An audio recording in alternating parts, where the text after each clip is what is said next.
Deadly D ಗ್ಯಾಂಗ್ನ ಕೋರ್ಟ್ಗೆ ಮತ್ತೆ ಖಾಕಿ ಕಸ್ಟಡಿಗೆ ನೀಡಿದೆ. ಈ ಮೂಲಕ ಜೂನ್ 20ರವರೆಗೆ ಡಿ ಗ್ಯಾಂಗ್ ಪೊಲೀಸ್ ಕಸ್ಟಡಿಯಲ್ಲಿರಲಿದ್ದು ಅವರಿಗೆ ಏನೆಲ್ಲ ತನಿಖೆ ನಡೆಯಲಿದೆ ಅಂತ ನೋಡೋಣ. Deadly D gang news top 9 ನಲ್ಲಿ ಜೂನ್ 11ರಿಂದ ಅಂದ್ರೆ 5 ದಿನಗಳಿಂದ ಪೊಲೀಸ್ ಕಸ್ಟಡಿಯಲ್ಲಿ ವಿಲವಿಲ ಅಂತಿರೋ ದರ್ಶನ್ ಅಂಡ್ ಗ್ಯಾಂಗ್ಗೆ ಮತ್ತೆ ಕಸ್ಟಡಿ ವಾಸವೇ ಗತಿಯಾಗಿದೆ. ನಿನ್ನೆ ಬೆಂಗಳೂರಿನ ಆರ್ಥಿಕ ಅಪರಾಧಗಳ ವಿಶೇಷ ಕೋರ್ಟ್ ಪವಿತ್ರ ಗೌಡ ಮತ್ತು ದರ್ಶನ್ ಸೇರಿ 13 ಆರೋಪಿಗಳನ್ನ ಜೂನ್ 20ರವರೆಗೆ ಕಸ್ಟಡಿಗೆ ನೀಡಿ ಆದೇಶ ನೀಡಿದೆ.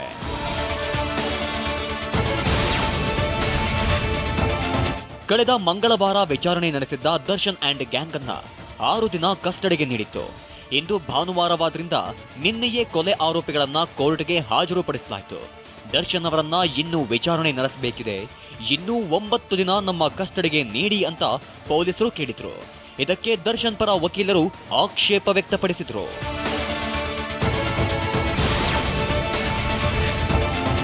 ರೇಣುಕಾಸ್ವಾಮಿ ಕೊಲೆ ಕೇಸ್ನ ಆರೋಪಿಗಳನ್ನ ನಿನ್ನೆ ಬೆಂಗಳೂರಿನ ಆರ್ಥಿಕ ಅಪರಾಧಗಳ ವಿಶೇಷ ಕೋರ್ಟ್ಗೆ ಹಾಜರುಪಡಿಸಲಾಯಿತು. ವಿಚಾರಣೆ ನಡೆಸಿದ ನ್ಯಾಯಾಧೀಶರು ದರ್ಶನ್ ಪವಿತ್ರ ಗೌಡರನ್ನ ಪೊಲೀಸರು ತೊಂದರೆ ಕೊಟ್ಟಿದ್ದಾರೆಯೇ ಎಂದು ಕೇಳಿದ್ರು. ಆಗ 13 ಆರೋಪಿಗಳು ತೊಂದರೆ ಕೊಟ್ಟಿಲ್ಲ ಅಂತ ಜಡ್ಜ್ ಎದುರು ಉತ್ತರಿಸಿದ್ರು.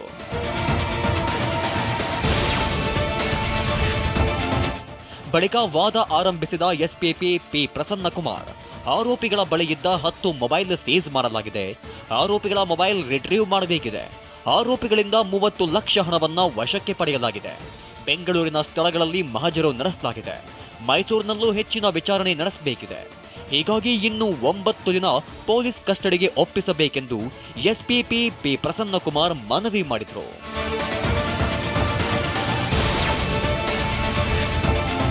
ಆರೋಪಿ 5, ಆರೋಪಿ 13 ರೇಣುಕಾಸ್ವಾಮಿಗೆ ಎಲೆಕ್ಟ್ರಿಕ್ ಶಾಕ್ ನೀಡಿದ್ದಾರೆ. ಹೀಗೆಂದು ಪೊಲೀಸರು ಕೋರ್ಟ್ನ ಗಮನಕ್ಕೆ ತರಲಾಗಿದೆ. ಎಲ್ಲ ಆರೋಪಿಗಳ ಮೊಬೈಲ್ ಫೋನ್ ವಶಕ್ಕೆ ಪಡೆಯಲಾಗಿದೆ. ಇಷ್ಟಾದರೂ ಎಲ್ಲದಕ್ಕೂ 2ನೇ ಆರೋಪಿ ದರ್ಶನ್ನ ಕಾರಣ ಎನ್ನುವುದು ಎಷ್ಟು ಸರಿ ಅಂತ ದರ್ಶನ್ ಪರ ವಕೀಲ ಅನಿಲ್ ಬಾಬು ಆಕ್ಷೇಪ ವ್ಯಕ್ತಪಡಿಸಿದ್ರು.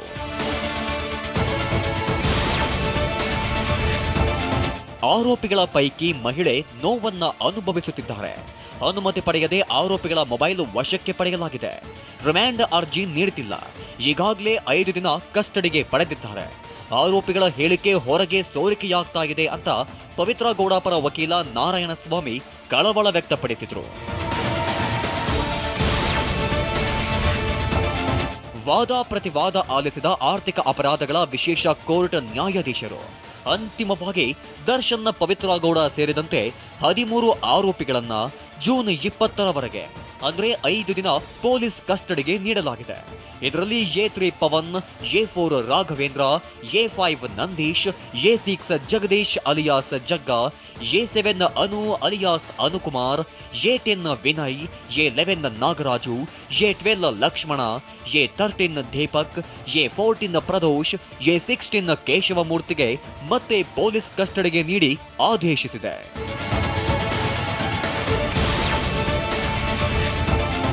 ಇನ್ನು ನಟ ದರ್ಶನ್ಗೆ ವಿಜಯಲಕ್ಷ್ಮಿ ಮಾತ್ರ ಪತ್ನಿ, ಪವಿತ್ರ ಗೌಡ ಪತ್ನಿ ಅಲ್ಲ ಅಂತ ದರ್ಶನ್ ಪರ ವಕೀಲ ಅನಿಲ್ ಬಾಬು ಹೇಳಿದರು. TV9 ಜೊತೆ ಮಾತನಾಡಿದ ಅನಿಲ್ ಬಾಬು, ಪವಿತ್ರ ಗೌಡ ದರ್ಶನ್ಗೆ ಸ್ನೇಹಿತೆ ಅಷ್ಟೇ, ಅವರ ನಡುವೆ ಬೇರೆ ಯಾವ ಸಂಬಂಧವಿಲ್ಲ ಅಂದ್ರು. ಇವರು ಒಂದು ಕೋ ಆರ್ಟಿಸ್ಟ್ ಆಗಿದ್ರು, ಸೊ ಅದು ಒಂದು friendship. As being a co artist definitely ಒಂದು ಫ್ರೆಂಡ್ಶಿಪ್ ಅಂತ ಅನ್ನೋದು ಬಿಟ್ರೆ ಇನ್ಯಾವುದೇ ತರ ಅಂತ ರಿಲೇಷನ್ ಇಲ್ಲ. ಡಿ ಗ್ಯಾಂಗ್ನ ಆರೋಪಿಗಳನ್ನ ನಿನ್ನೆ ಕೋರ್ಟ್ಗೆ ಹಾಜರುಪಡಿಸಲಾಯಿತು.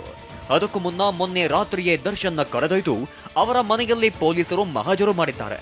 ರೇಣುಕಾಸ್ವಾಮಿ ಕೊಲೆಯಾದ ದಿನ ದರ್ಶನ್ ಬಳಸಿದ್ದ ಸೋಪು, ಟವೆಲ್, ಬಟ್ಟೆ, ಒಳಬುಡುಪು, ಟೂತ್ ಬ್ರಷ್, ಬಕೆಟ್ ಸೇರಿ ಇತರೆ ವಸ್ತುಗಳನ್ನ ಸೀಸ್ ಮಾಡಿದ್ದಾರೆ.